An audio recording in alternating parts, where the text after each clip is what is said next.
You're listening to the Empty Nest Empires podcast, episode number 20. You're brilliant. You know that, right? I mean, we all are. We all have times of genius, a zone of genius, and we know it. But do we put that genius or that brilliance out to the world? Most of the time, we need more confidence. And that's what we're going to talk about today. We'll be right back. Okay, your nest is empty, or it will be within a few years. So now what? Whether you know it or not, we are building empires. Empires of faith, family, fun, fitness, and of course, finance. And those empires are the legacy we leave for our loved ones. I'm Tammy Romani, an empty nester mom, grandma, and entrepreneur with a vision for ever greater things in the years ahead. It's never too late, and there is no limit to what we can do. I'm so happy you're here. Now let's get to building.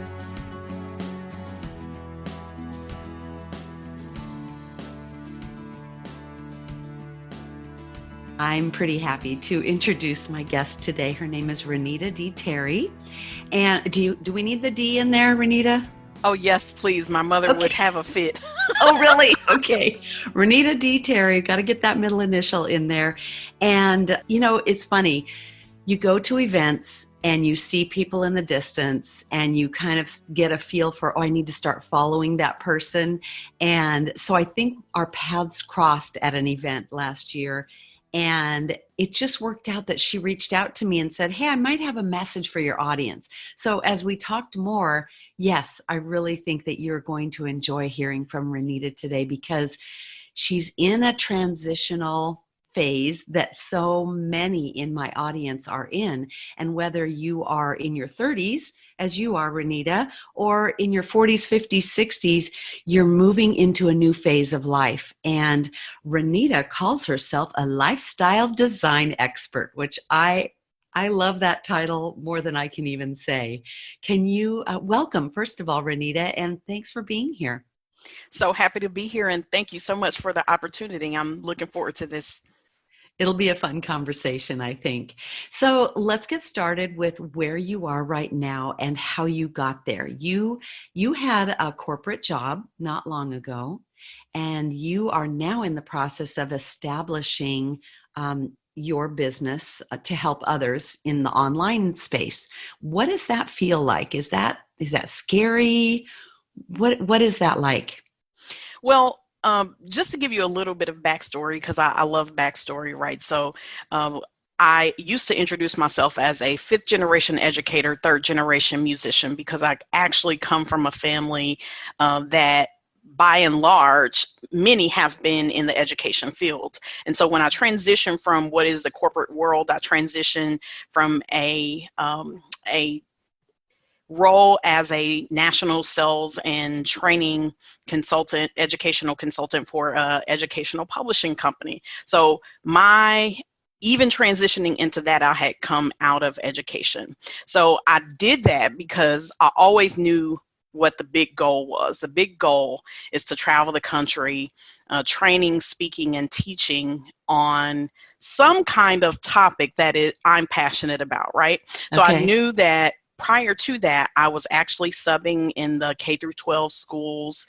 And let me actually take a step back. Even just before that, I was working in another role as a college and career coordinator. And, we hear all these ideas about taking a big leap, right? Mm-hmm. So I transitioned from a full-time job, actually summer 2014.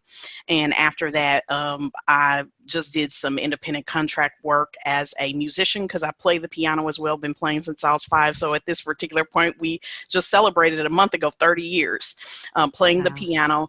And so I played in church. And then in the meantime, I subbed as I was still trying to figure out this journey and have been doing so over the last 5 years. Well, the role in corporate America, if you will, just allowed me to develop my skill set, presenting in front of people and that type of thing. Something that honestly I've been great at for a while, and we can talk about why relative to backstory and just how we get to where we are in our skill set and all that. But It's nerve-wracking, to answer your question. It's absolutely nerve-wracking, but I think what you have to lean on in the end is, who am I? What do I have to offer? And when I show up in the world as a powerful person, what am I doing? Wow. Okay, you are a confidence expert. What kind of confidence does it take to show up like that for yourself? Well, Tammy, I have to be honest with you and honest with your community to say I would not call myself a confidence expert at all, but it's so interesting. I actually have a friend that lives in the LA area who is a choreographer, has done off-Broadway stuff, and actually has done stuff with primetime television as far as being a choreographer as well. And she and I grew up in the same town. And she mentioned one time, when I just kind of was polling some people who knew me, and said, what do you think my unique selling point is?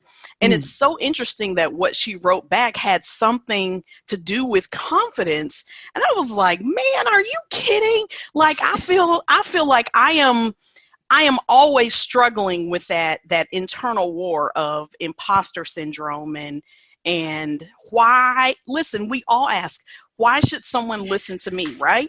Oh, yeah. And so I definitely would not say that I'm a confidence expert, but I would say that at some point, as you continue to show up, and I think the word is continuance. I think the other words we may use is perseverance and resilience. When you have that kind of practice, and I love that word as well, because that's the thing, to practice those things, showing up in the world somewhere. Those are the things that give you confidence. Yes. Oh, most definitely. And why is that so hard, though? Because even if we've been told that the key is to show up consistently, the key is to just take that first step and do it, whether it's speaking on camera like this, doing an interview like this, showing up at an event to meet, network and meet with people. We know we need to do it. And so many of us just like cut ourselves short right before about to pull the trigger and actually sign up to do something, or actually take our phone and push record on a video that we want to put out to the world with information that we have to share, or a story that we have to share. Why do we stop right there? And what does it take to push yourself that extra couple of feet to get it happening?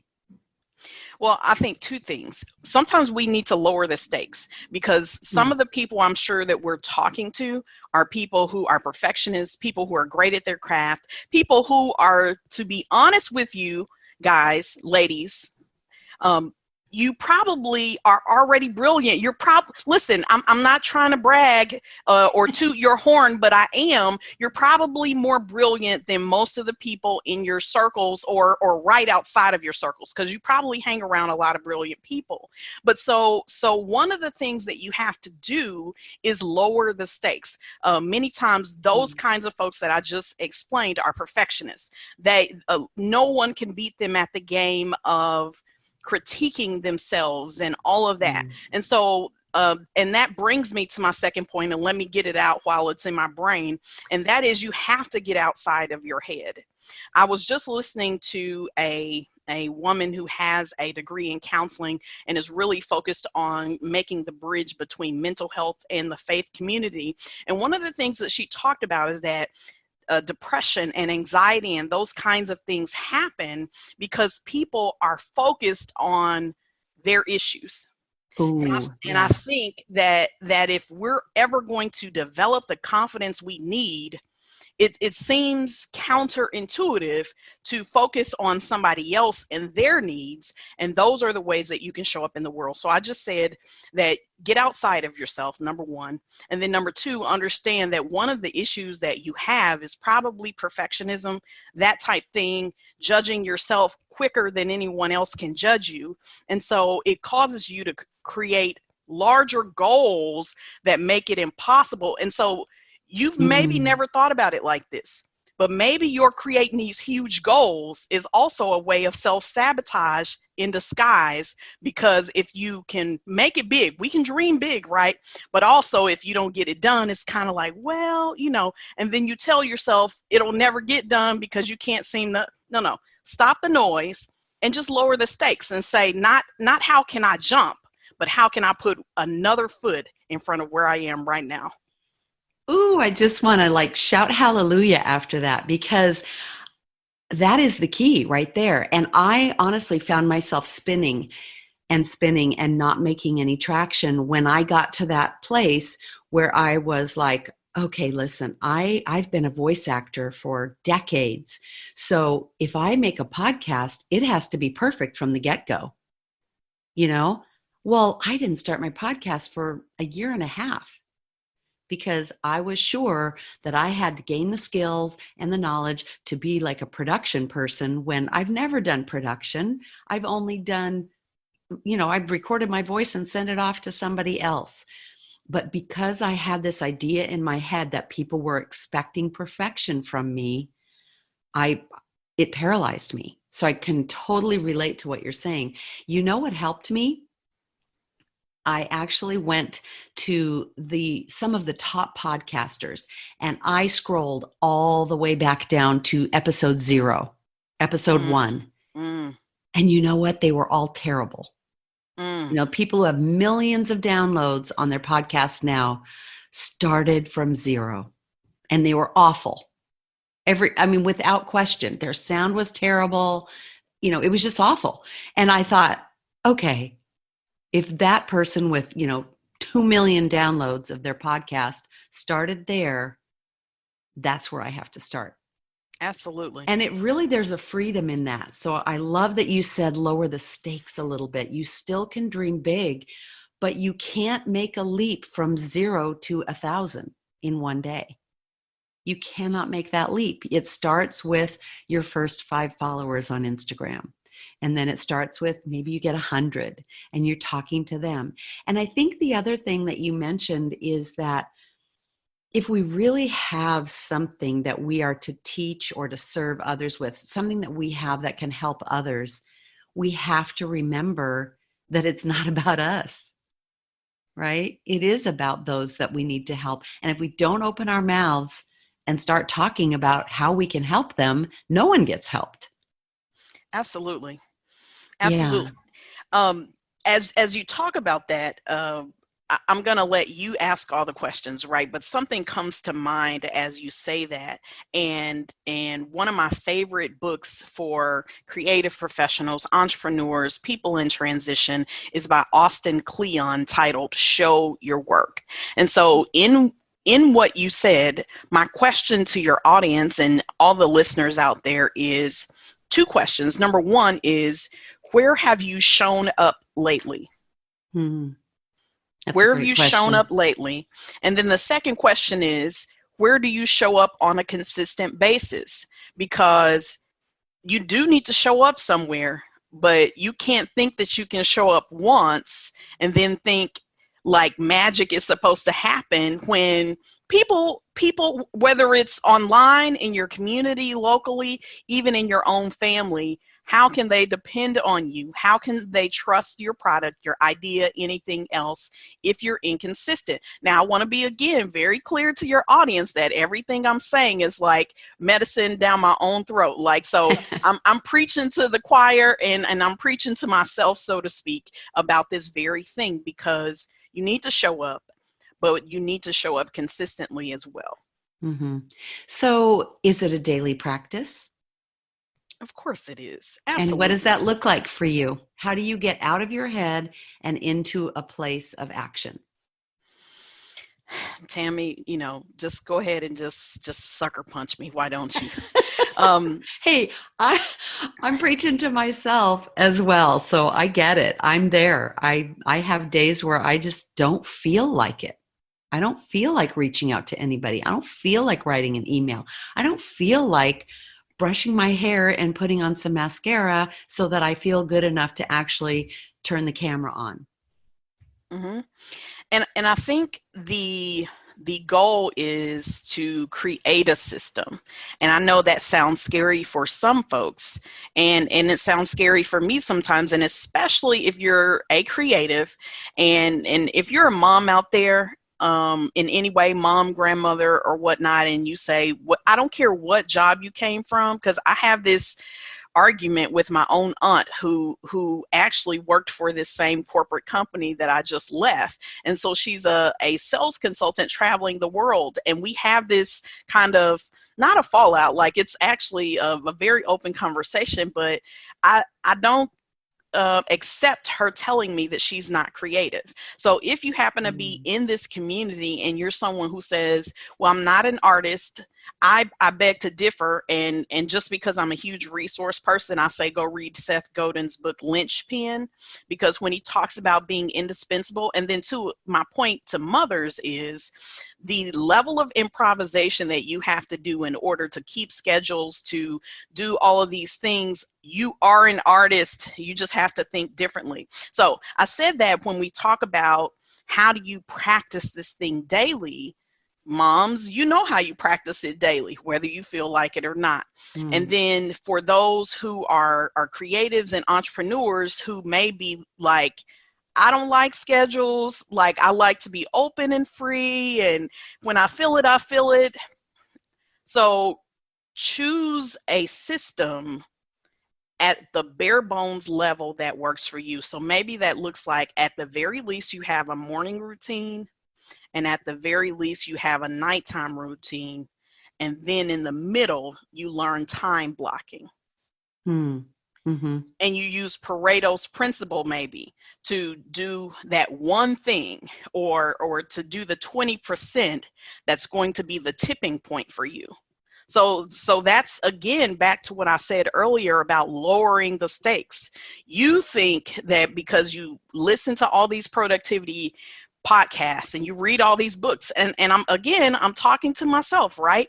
I love The One Thing by Gary Keller. That particular book I love, and I have it sitting here with me and have recommended it so much. I love John Acuff's book Finish. And actually this book is a huge breakthrough for folks who really want to break through John Acuff's book Finish. But I'm saying we read all these things and we still are figuring things out, right? So again, lower the stakes even with that. What is the least I can do to put one foot in front of the other? Again, maybe a morning routine, maybe a night routine, and in the middle, maybe blocking off 2 to 3 hours so that you can get something done that feeds your inner soul, your love tank, and also your purpose in order to fulfill it and it to be put out in the world. I can tell by the way you speak that you already were a very organized person. When you worked corporately, you were in sales, so you weren't necessarily going to an office every day. You were traveling. You had to keep this schedule where you would do presentations and make sales calls for, you said it was an educational publishing. So I was training teachers on textbooks. Yeah. Okay, so training teachers on textbooks. Okay, so you've already got that part down. And that is a big hurdle for those who quit a job where they know what their schedule's like all day long, and then they want to create something from home, or maybe circumstances require them to. Maybe a family member is sick and they need to quit their job to care for them, or their children are in a place where they need them more. Maybe they're about to be empty nesters and they're just, frankly, tired of it. Or maybe they are ready to retire from their job, but they know there's something more they can do. Can you speak to the process maybe that you went through with how to make that leap? Like, how much did you prepare on the side so that it was a good transition for you? Or are you still kind of floundering every day? More of the latter, to be yes, let's be real. Yeah, let's be absolutely real. So am I. I have to say, so am I. And see, I never would have guessed that, Tammy. And so I think the lesson I want the listeners to get is is, well, I'll tell it to you in the form of a quote, because I actually was listening to a talk recently by an entrepreneur who created a cosmetics line called the Lip Bar. Her name is Melissa Butler. And she said, I always knew that this dream was going to be big. I just didn't know how to get there. And throughout this journey, I've been assembling my plane in the sky. Oh boy, I relate to that so much because I feel like God has given me a really big vision for almost creating a movement, and especially among women my age, in the maybe 40s to 60s range, because I see it almost daily in that age group, especially. They're like, oh no, in 5 years, I'm going to have no children at home. What am I going to do? And they ask questions like, I feel like I'm just finishing the best years of my life. Is it over? Is there something else for me? And I want to say, oh my goodness, no, there's so much great things ahead that you could do. Let's figure out how to find that, because I was in that place. I was totally in that place. And I was, I got a job at a university and I loved it and it was great. But then when it came time, it was actually a temp job. I was there for a year and the gal I was temping for decided not to come back. So they offered it to me. And of course I was like, okay, well, God put me here, so I'm going to say yes. And the second I said yes, the very next day I cried all the way driving to work. And then I had a great day at work. And I was like, what was that? Oh, that was so weird. I love it here. It's amazing. I work with VA students. I was the VA benefits administrator for a major university. And I loved those students. And then I was like, that was so weird. Okay. Well, now go home. I'm great. Next morning driving to work, I cried all the way there again. And finally, after 3 days of that, I was like, okay, God, we need to spend some time together and figure this out. And literally, that was the day I started on the journey of, nope, it's time for you to quit. I have bigger things for you.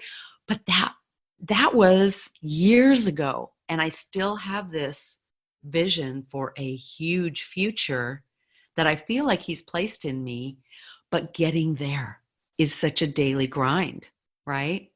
And I think the key is, if you know you have a calling, if you know there's people you can help, you owe it to them and to yourself to keep pushing forward and to keep asking, what is the next step? And I can see course corrections all along the way. And I think the big mistake we make is that we see all these big influencers who, and we don't see their journey so much. Maybe we haven't been following them long enough. Some of them, yes, we know, we've seen. One of my favorite examples is our friend Nicole Walters, who is a brilliant entrepreneur. But I did see her back in those Periscope days when she was standing in her bathtub with a sheet behind her, because that was the only plain background she could find in her house to do her stuff. And now she's got a multi-million-dollar corporation, and she's a consultant and flies all over the place, and it's going to have a TV show, so I did see her progression. Sometimes it's hard for us to see that for ourselves. Does it encourage you to see someone make it like that? Or do you only see the success and not the journey?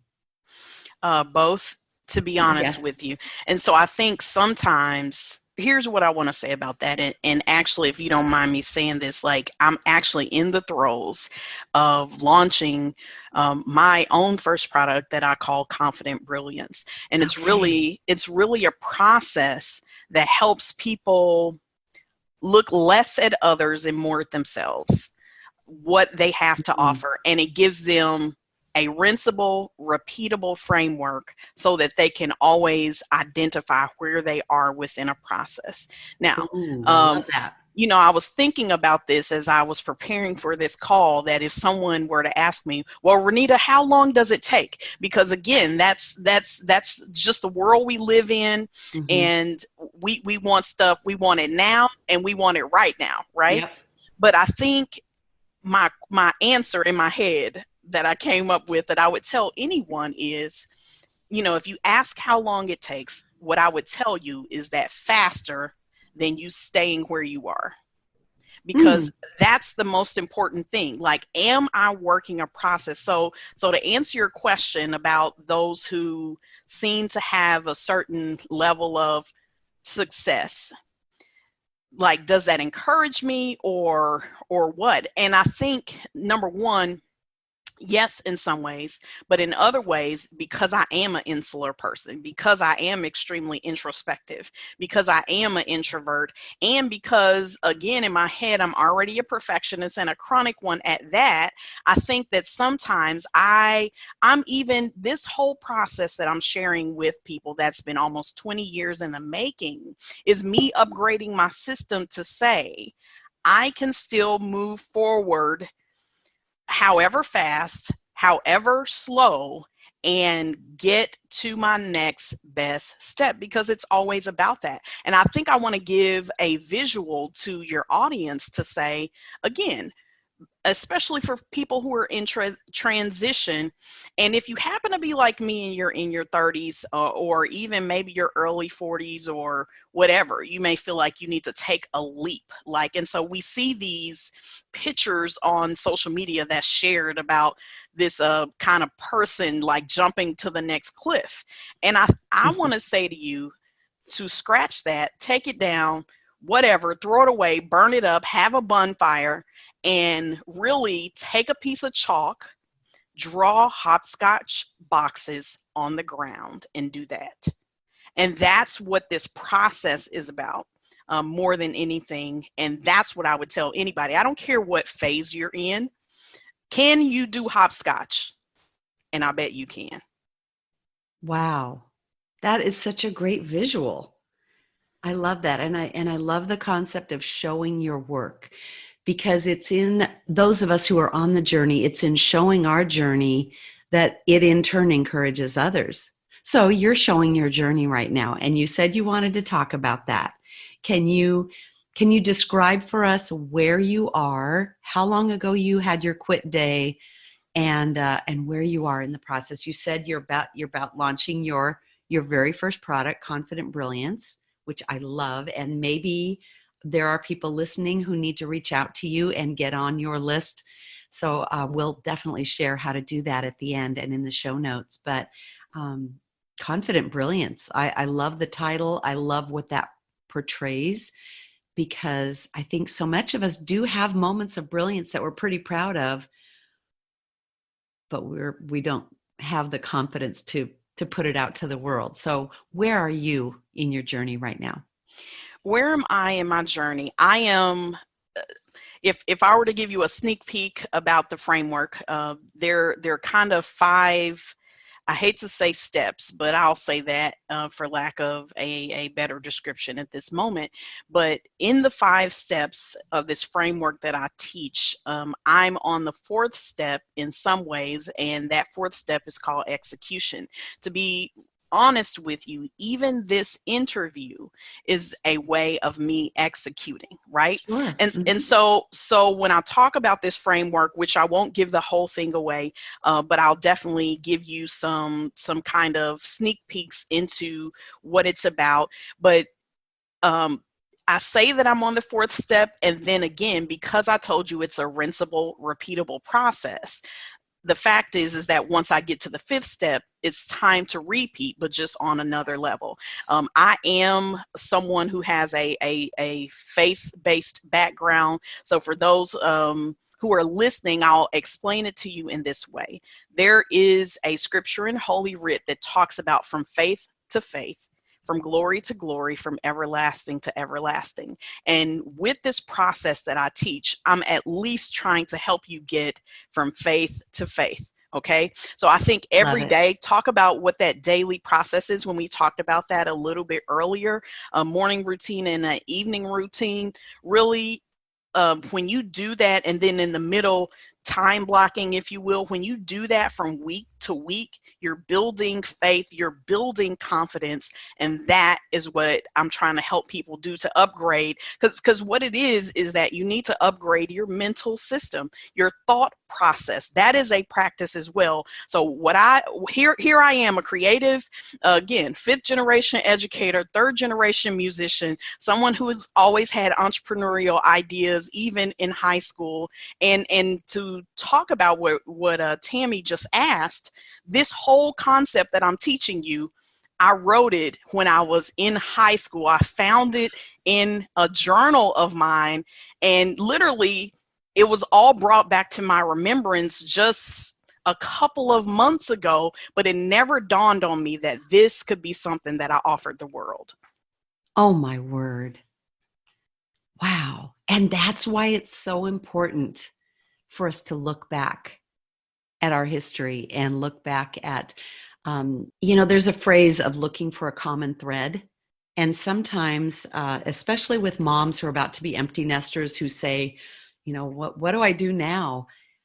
My goodness, look back. You have to really take time with this. Look back and see, what have you done for your kids, for your family? What are you good at?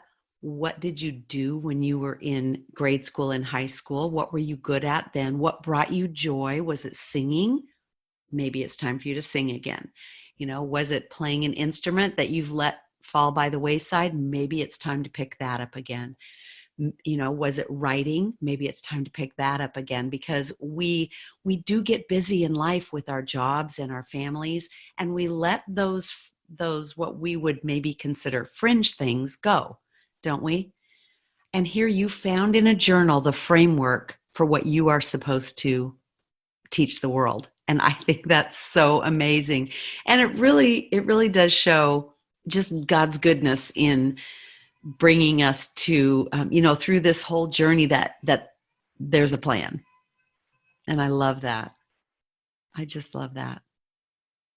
Tammy, and I think with what you're saying, I really just gave a nugget that I'd like for your listeners and your audience to consider. And if I were to give you all a 3 kind of prong process for testing your dreams, and all of this is just a part of this confident brilliance process. I'll put it to you like this. Number 1, you have to give your dream room to live undaunted. Mm-hmm. Give your dream room to live undaunted. What does that look like? I gave it to you in the form of my story, and one of the things I did was to journal. Like, we don't like to do that. And then especially people who are busy. Again, if you're a mom, you're busy. If you're working a job and transitioning, you're busy.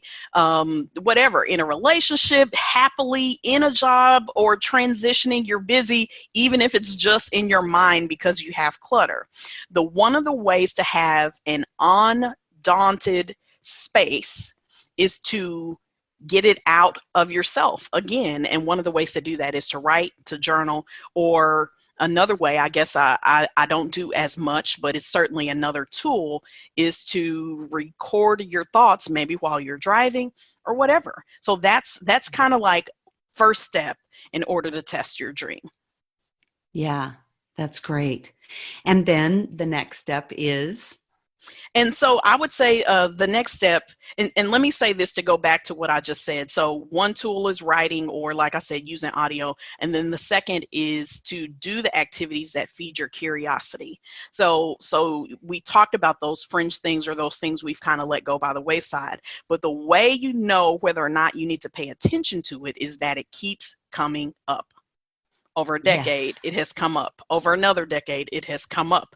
You had it maybe when you were a child or something like that. You are in your mid 50s, early 60s, it has come up.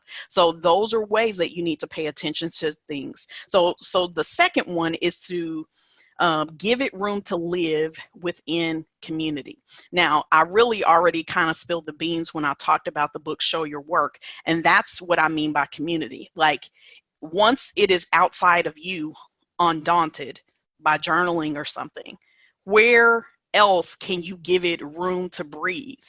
Mm. Right? Mm-hmm. Where can you Mm-hmm. give that idea room to breathe, or even testing? So I just gave the idea a few seconds ago about the hopscotch boxes, right? So drawing the next box, or getting from 1 to 5 or 1 to 3, where can you show up in the world to share this joy? And Yeah. I think that's an important thing for you to think about. Oh, I love that. I love that. This is just so encouraging. I feel like a lot of people need this because they really do feel stuck. And there's a way beyond that. There is a way beyond being stuck. And if it keeps coming up for you, if people keep asking you the same question because they know you have an answer for them because they've watched you, um, and it may be people close in your life that start there, right? Where they say, hey, I know you've done this for a long time. How can you help me? That might be a question that other people have. And Yep. that's what I found in building my business is that I created a course called A Confident Voice because I've been a voice actor for decades. And my friends in the digital business space started coming to me saying, ooh, I have to do live video and I really hate my voice. How can I fix that? And I really have to say, your voice is just fine most of the time. And it's really a confident thing. And so I love that you're dealing with confidence. How does life look to you now? Does it feel weird to not have a corporate job, kind of safety net? Yes. It feels chaotic. Does That's it? the other I'll that's the bet. other thing. Yeah. Like let's talk about, I'm going to go deep here, Tammy, for Oh, just a second. please. But People need this. let's talk about addiction for a second. Hmm. And in particular in society, again, in this society where we want likes, we want to be approved of and that type thing. And so I'll be honest with you, there are times throughout my journey that I've been like, man, I need to go to therapy and build my business, right?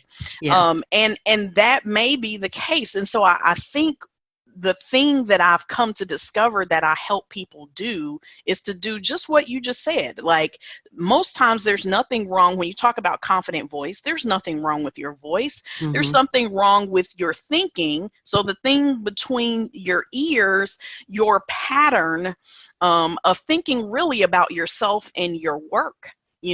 So I think when we talk about addiction, and when I brought that up, I want to talk about our addiction to also safety. You just asked that question. Mm. And everybody's tolerance level is different. So you certainly have to assess what it is that you can deal with so you don't feel like, one flew over the cuckoo's nest. You definitely have to think about that.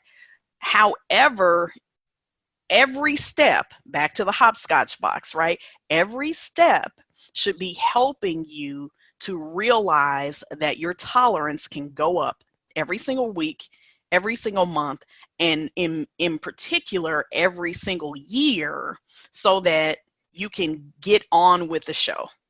Yeah. Yeah. I love this. So let's talk about you doing something that's kind of away from your experience in corporate. I mean, you traveled the world training teachers how to use textbooks, and now you're doing something different. And when you talked about all the different jobs you've had, you weren't, quote, an educator, but you were in the education space. And now you're in the online education space, but it really feels very different to me. How did you flip flop that way and not just take the route of, I'm going to have an online business, but I'm going to teach teachers how to do this thing because that's really familiar to you? Do you feel like you're moving into unfamiliar territory? Not at all. And I'll tell you why, Good. Tammy, because let's go back to high school when this whole idea that I now call brilliance was birthed. Um, During that time, around about that same time, I took my first class in psychology when I was in high school. And so between my college degree and between what I'm doing now, I understand that here's the through line of what I've been doing all along, and that is studying social behavior. And Mm-hmm. honestly, even being in the field of education, you really are the first person to call it corporate, because I didn't think of it that way. And in many ways, it was a multi-million-dollar educational publishing company. So, but for me, it was still education. And I Sure. realized that those who are in the classroom as actual teachers, or whether you're online doing it, what you must become great at is studying social behavior so that you can help offer a solution. And that's the through line that I see in everything that I do. Again, my degree is in communication studies, my bachelor's degree in undergrad. And that, before that, I was undecided going into college, thinking like, oh, I'll get a psychology degree. I didn't know what my path will be. But talk about community. I was just telling my best friend recently that the whole reason that I have even a communication studies degree is because in community, someone who knew my family and someone who was accomplished herself, had a doctoral education degree, was like, look, you're struggling in college, not because you're not able to do it, but because you're trying to figure out this perfect idea, when what you need to do is display your ability to learn and get the heck out of there. And because she knew that my dad has this same degree, my dad is also a professional speaker for about 40 years at this particular point. She was like, hey, what about a communications degree? And I was like, that sounds interesting. And I finished with that. So I think that, back to your question of if feeling chaotic, listen, I think here's my third point when I talk about how to test your dreams. I talked about giving your dreams an idea to live, or a space to live undaunted. I talked about the fact that you need to give it a space to live within community. Here's the third thing, and that is that you evaluate your inputs. To put it another way, one of the things I don't deal with within this framework that I teach, I don't deal with fear a whole lot. Now, you may be saying, now, Renita, please deal with the fear, Yeah. because this is something we all deal with, right? I'm going to tell you that I deal with it as well. But I heard something recently that caused a shift just like that. And that is that you don't need to focus on the fear as much, because the fear is still what's causing you to focus on yourself and the problem, when what you need to focus on are the inputs, period. Right. And also focus on what's going out from you. And Correct. if you're focusing on your own fear, you can't help anybody else Yes. And with that's what theirs. absolutely. And that's what I mean by inputs. The input is think about a conveyor belt, or think about a production assembly line. You have to put something into it, whether it's your manpower, whether it's the next thing within the process. You must put something into it so that the finished product, on car assembly lines, is the assembled car. And so if you're the one that's working on the side passenger's door, did you show up that day to make sure it was on the hinges? That simple. Yeah. Yeah. Yeah. Oh boy, this is good stuff. I think you're going to encourage so many people. So let's talk about how people can find you and reach out to you. What's your favorite social media platform? Awesome. So you can certainly find me on all social media platforms at Renita D Terry. That's RenitaDTerry. So all social media platforms, but the one I love and really need to probably stay off of just a little bit more is Instagram. So certainly, if you want to communicate with me, send me a DM, whatever, ask a question. That's the best place for you to find me on social media. And then in a few weeks, you can go to renitadterry.com, and that will be live, because talk about process, right? I, again, am in process, and yet Tammy clearly thought I had something to offer, to say, you know what, Renita, sure, come talk to my community. So yeah, I'm happy about that. Yeah, I think it's really important to see that, hey, Renita doesn't even have a finished website yet. And look what she's reaching out. Look how she's reaching out to help others. And maybe she doesn't have, she basically has a landing page where she's starting to collect emails just to gain some interest for what she's talking about. It's such a process. And I just want to encourage everybody that show up where you are. Even the things that you're doing, your whole life was informed by what your mom did and maybe your parents did. So in some ways you were borrowing confidence from them, but also you saw how they lived, but you didn't know to call it what Robert Greene calls it. He calls it the apprenticeship phase. That's good. You've been, and I think that's what I would give your audience is that there, you've been apprenticing for whatever it is that is about to be birthed. You've been in an apprenticeship phase your whole life. Number one, accept that and understand that, right? And then use that to your advantage to show up confidently in the world. You know what I mean? So that's what I have to say about just the things that I'm doing.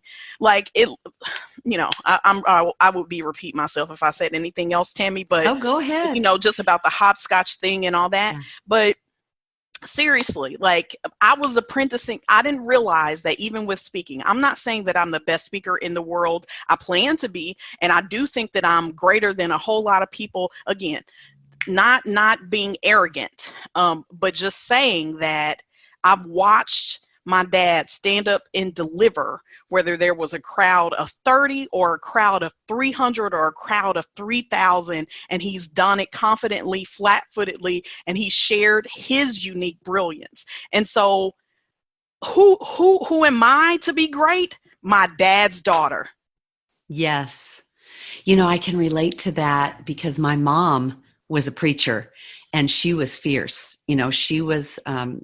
She was confident, and everything she did for her in her ministry carried over into the home. There was no discrepancy there.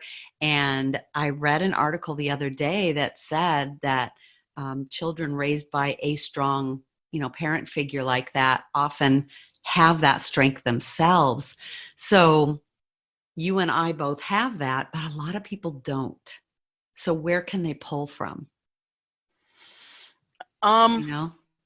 Is this a real question? Like non-rhetorical? You don't have to be related to people to have mentors that you trust. Yes, exactly. And you have to make sure that you trust them, though. Make sure that their integrity aligns with what it is that resonates with you. Talk about that resonance. Listen, I use a lot of words that just make me think about art and music and all that because that's just who I am. So what is it and who is it that resonates with you? Make a bullet point or journal, list the things, the characteristics that it seems like they have that you do not, and borrow confidence until you get your own. Wow. Yes. I'm just raising my hands in hallelujah over here. Renita, this is so good and so important. And I know there are people listening who want to stay in touch with you, want to know what you're doing, want to learn about having confident brilliance. So how can they get on your email list or stay in touch with you right now? So simply for now, you can go to renitadterry.com/confident Tammy. So it's all, again, thank you, Tammy, for being in here. So just go to renitadterry.com/confident Tammy, and that'll at least get you on my list, and there'll be next steps. At the time that this recording comes out, I may have already started my beta launch phase, but you certainly can get on that list and find out where I am in my process. Yeah, I encourage you to join Renita's beta group, because that will be the place. We talk about that in my membership group, is that betas are the place where you really learn what people need. And so it will be a very high touch environment where you'll get help from her, and you'll also be able to help her by telling her how you're learning from her. And that's how we in the digital marketing space refine our products that we create to help others. So I love that. And thank you for making a dedicated link for my community, renitadterry.com/confident-tammy. And I will definitely put that in the show notes. Thank you so much again, Renita. I know this won't be the end of the expertise that you share with our community. Thank you, Tammy. I'm so thankful for the opportunity. Thank you for joining us today, and I really hope that this interview has helped you see that you have your own kind of brilliance and you need some confidence to go along with it. The way to do that is to get going, get started. And, that kind of brings up something I want to talk to you about. What I see way too often is people telling me, I know I should start a podcast, but I hate my voice. Or I know I'm supposed to be talking on social media about my thing that I teach, but I'm just afraid no one will take me seriously because of my voice. Hey, I've been there. Believe it or not, I've spent decades talking by myself in a padded room as a voice actor, and when it came time to turn that camera on myself, I had zero confidence to do that. Well, I've worked up to it, and now I can teach you how to do it. So I am going to open the doors to my course called A Confident Voice on March 10th. We will be open for just 4 days, and we start March 16th with a month of group coaching.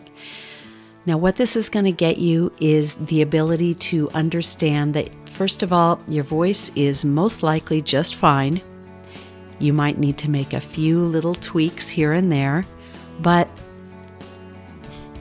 just getting out from behind that self-imposed roadblock that you've placed on yourself, that you don't like your voice or that you think others won't like your voice, will help you move forward. I really want to see you move into the rest of this year with confidence to speak what you need to speak about.